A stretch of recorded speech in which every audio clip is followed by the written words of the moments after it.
Hazırlık uyudu cidden kemesin balman okşuma atın. Ben boy taksam bal ne diyeyim? Bular yaxşı şırdan da film kurup birden bal tak.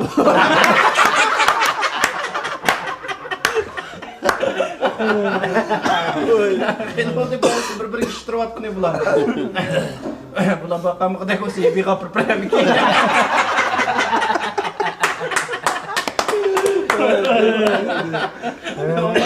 Şunda olmak boyutaklar. Sen bana bu sen yaxşı bir filmler işlep bana çoğun bu ne var? Bana söz kim vermezse bir çubuklık istişir. Bana bulmak etkasa yine koltukta litsen. Yaman söz kadar kas daha fazla kaç munarayım gitsem. Tuğulgadım 8 kilo çıkarmaz mı? Buna bir şirket beydi ağırıdı oynayacak ama. Ay. Teyzem var ya senin keras. Asan gepemez kıran seypi kaynan kutağında. Bak alkam seypi tuzotta. Seypi dersen. Ha tadısına öyle demiş mi?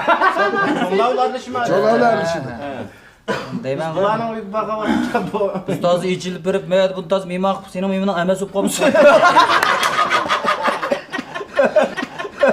Onu binasa sormaya balırağına alıştı. Yakılar balırını tadısına. Ulan. Mal. Gayet tili nikah okup kaldı. Meyli mamaşta takıtık ergan bıraktı. Yine o tazgın beceremez. Şimdi erde taktıkım gitmedim.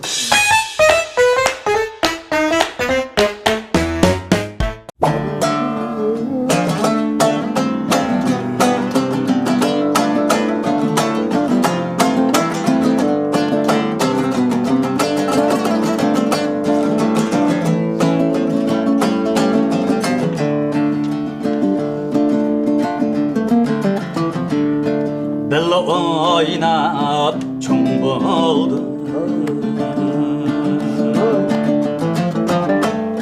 Sobayı kulaklardan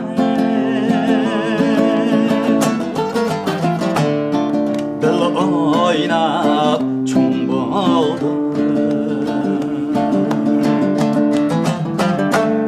Sobayı kulaklardan Şu çağ diye nakşiyle Ey ey nakşiyle Hazır kulaklarda Şu çağ diye nakşiyle Ey ey nakşiyle Hazır kulaklarda